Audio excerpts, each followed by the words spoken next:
Olá, seja muito bem-vindo ao podcast Redigir.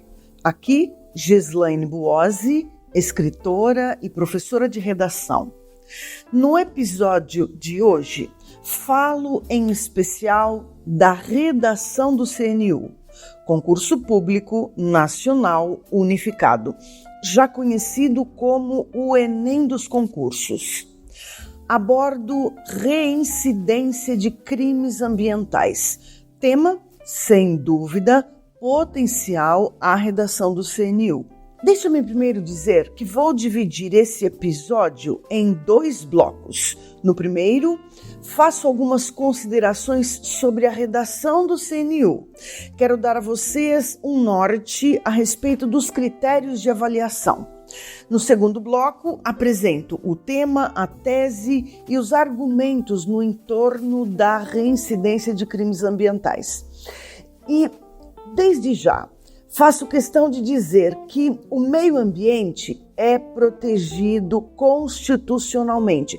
Quer dizer, a Constituição Federal, no artigo 225, estabelece que todos têm o direito ao meio ambiente ecologicamente equilibrado. E diz mais, o meio ambiente é um bem de uso comum e essencial para a qualidade de vida. E o que é importante, esse dispositivo alcança não só o poder público, como também a coletividade, no que toca à obrigatoriedade da preservação ambiental. Mas calma, é já que a discussão vai se aquecer. Nesse primeiro bloco, ressalto que o Ministério da Gestão e da Inovação em Serviços Públicos lançou, no final de 2023, uma estratégia para a seleção de servidores, o Concurso Público Nacional Unificado. Parabéns a essa iniciativa governamental. E já não era sem tempo. A melhor notícia é a de que o CNU contempla a escrita de um texto, que será avaliado em até 100 pontos. Para o bloco temático 8, será exigida a redação de um texto argumentativo. Consta no edital que o número de linhas será conhecido no enunciado da redação. Desse modo, pensemos no limite padrão.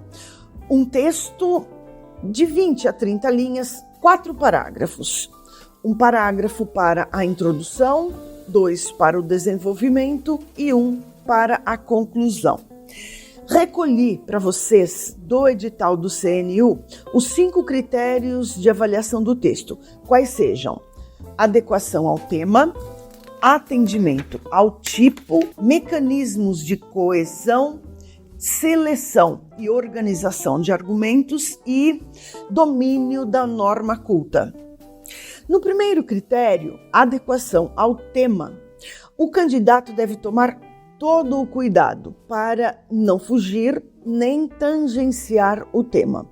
E para não incidir em nenhum desses erros, o ideal é que o candidato utilize em cada um dos parágrafos pelo menos uma vez a palavra ou a expressão-chave.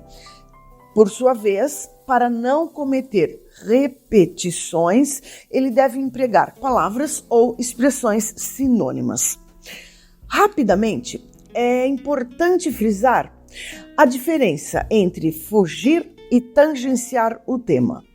A exemplo do que ocorre na redação do Enem, foge do tema o texto que não focaliza nem o assunto mais abrangente, nem, por óbvio, o recorte temático propostos. Por seu turno, tangencia o tema, o texto que focaliza o assunto mais abrangente e não necessariamente o recorte temático.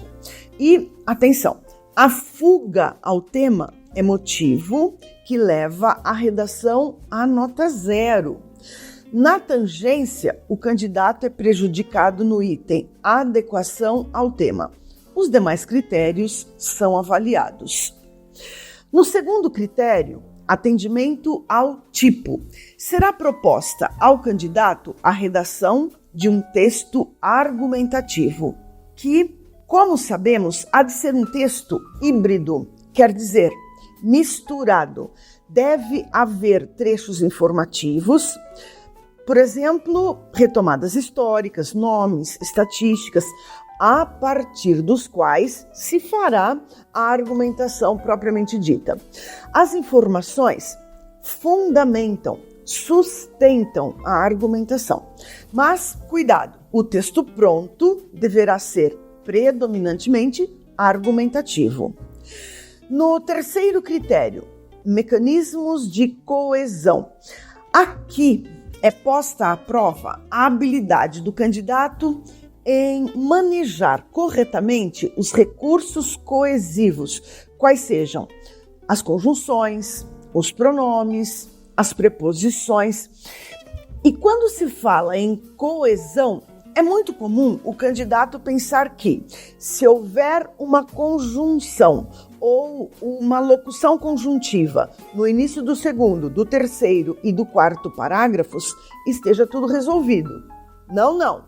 Na verdade, a atenção do candidato deve se voltar a dois tipos de coesão: a interparágrafos e a intraparágrafo. A coesão interparágrafos é exatamente essa que acabei de mencionar. É a coesão avaliada na superfície do texto. No início do segundo, do terceiro e do quarto parágrafos, deve sim haver uma conjunção. A coesão intraparágrafo é aquela que acontece dentro do parágrafo.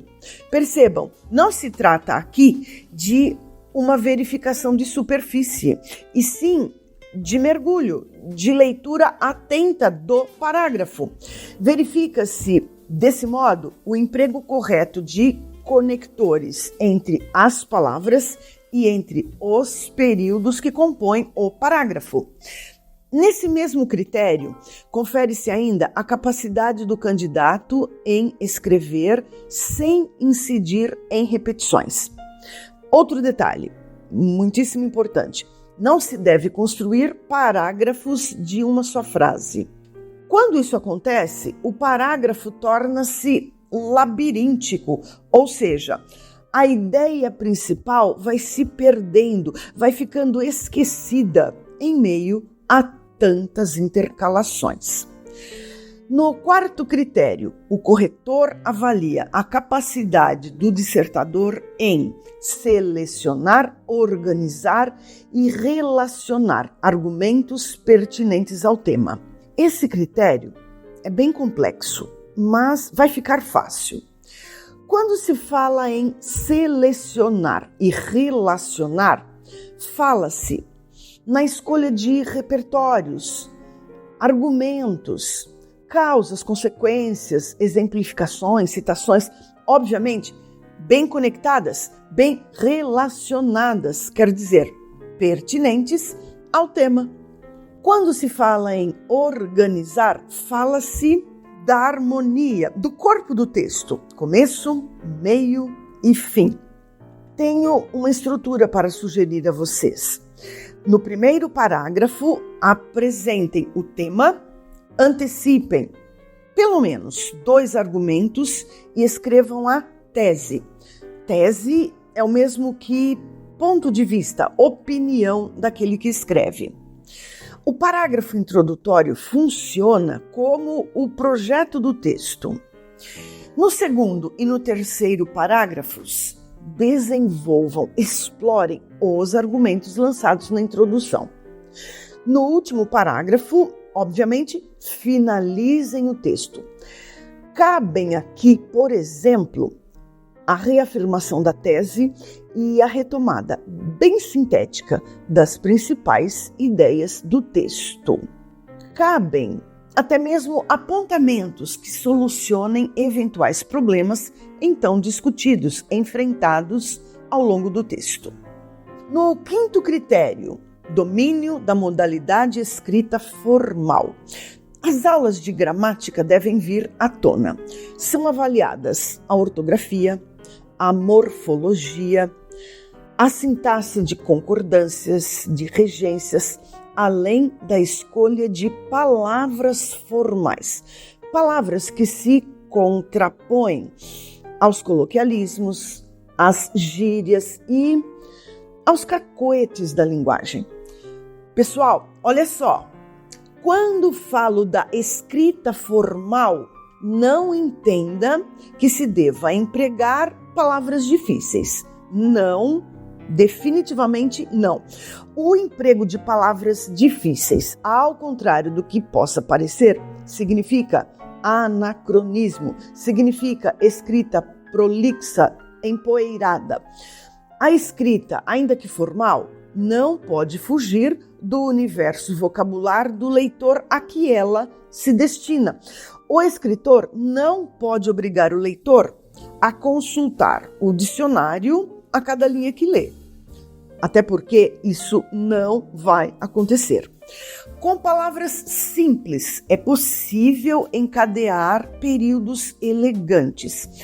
O segredo da boa escrita está na correção e não na escolha de palavras cujos significados não sejam imediatamente conhecidos. Nesse segundo bloco, falo do recorte temático, qual seja a questão da reincidência de crimes ambientais no Brasil. Pois bem, apresento o tema, a tese e, em especial, os argumentos a serem explorados, sobretudo causas e consequências que povoam esse contexto. Há também, no final, algumas possíveis soluções para, quem sabe, havendo seriedade e vontade política, ponto finalizar o problema. Seguem tema e tese. A reincidência de crimes ambientais é o reflexo de uma cultura predatória que negligencia a biodiversidade. Apesar de movimentos em favor da conscientização ambiental, a indústria paralela impulsiona a exploração dos recursos naturais, o que compromete o futuro verde. Pessoal, quando me refiro a futuro verde, falo também do saldo que vamos legar às próximas gerações. Listo agora 4 causas, 4 consequências e 4 medidas para conter a reincidência de crimes ambientais. Primeira causa: fiscalização ineficiente. Falta de recursos e limitação do efetivo da polícia ambiental dificultam a fiscalização e, por óbvio, o cumprimento das leis. Sem uma vigilância adequada, infratores sentem-se encorajados a continuar com práticas ilegais, uma vez que sabem que são poucas as chances de serem pegos e punidos. Segunda causa: legislação ambígua ou insuficiente. Leis ambientais podem ser complexas e, às vezes, insuficientes para lidar com a amplitude e a sofisticação dos crimes ambientais. A ambiguidade das leis, propositalmente construída, cria brechas que são exploradas por aquele que, mesmo dentro de uma pseudo-legalidade, reincide naquilo que sabemos é crime ambiental. Terceira causa: indústria paralela. Existe uma indústria paralela que se beneficia diretamente da exploração ilegal de recursos naturais. Desde a extração até a comercialização, esses grupos são responsáveis por uma fatia significativa da reincidência dos crimes ambientais. O objetivo único e inconsequente é o lucro imediato, a revelia dos impactos ambientais. Quarta causa: falta de vontade política. O investimento em políticas públicas eficientes para a preservação ambiental é muitas vezes relegado a um segundo plano. Interesses político-econômicos sobrepõem-se à preservação, o que resulta em ações governamentais casuisticamente insignificantes. Agora, primeira consequência do desmatamento, as epidemias. A reincidência de crimes ambientais leva à destruição de habitats e à extinção de espécies, o que afeta a qualidade de vida humana.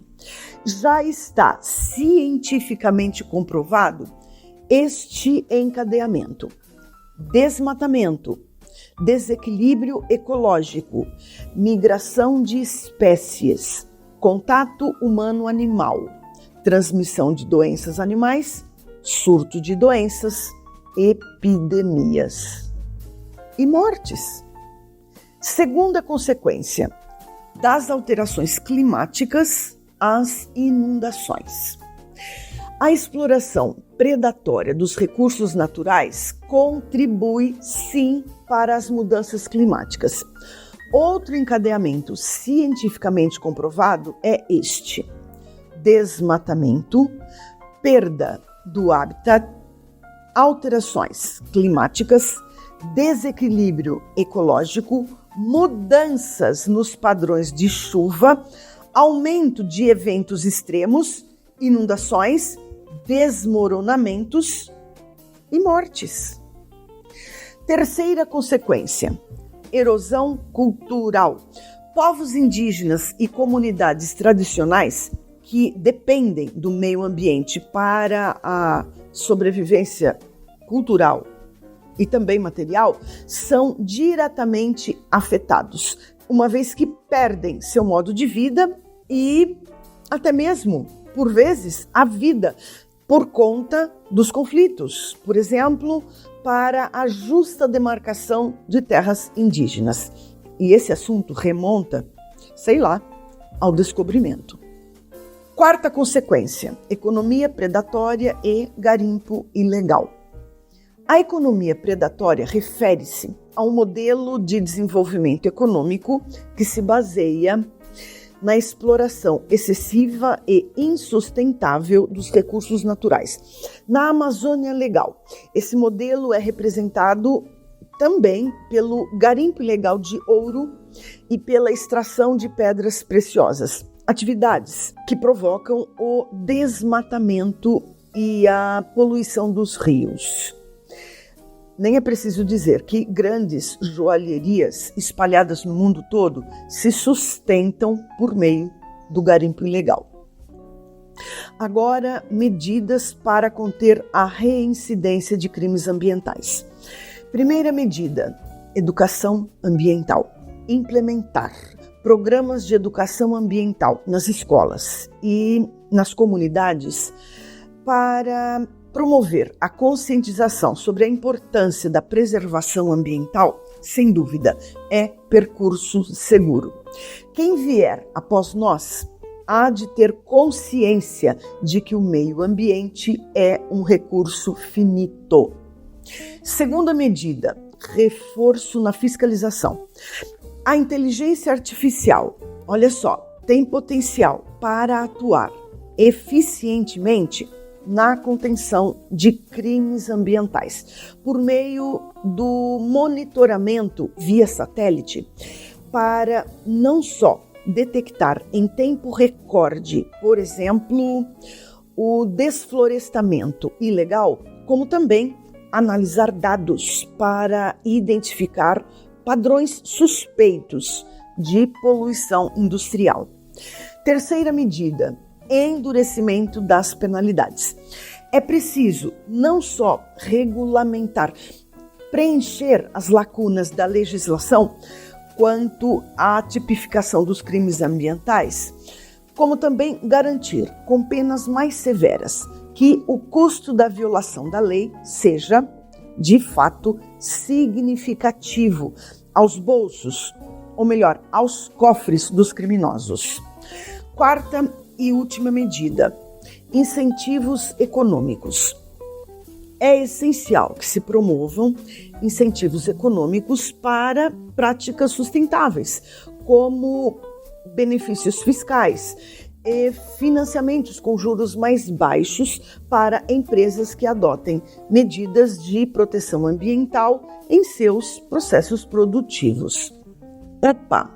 Também falo aqui de uma quinta medida, simples e direta, qual seja o engajamento estatal, a fim de que o meio ambiente seja prioridade na agenda governamental. Deixo a ampliação desse item por conta daqueles que me ouvem. Está muito claro que os poderes da República, em algum instante da história que se descortina, precisam atentar a práticas que contenham a reincidência de crimes ambientais. Então é isso. Antes de escrever sua dissertação, sugiro que, se for preciso, ouça novamente o podcast e leia tanto o material de apoio quanto outros conteúdos sobre esse tema. Também convido você a assinar o podcast da plataforma Redigir. Há, na plataforma, uma redação modelo sobre esse tema. Um abraço, ótimas redações, excelentes resultados no CNU e até o próximo episódio.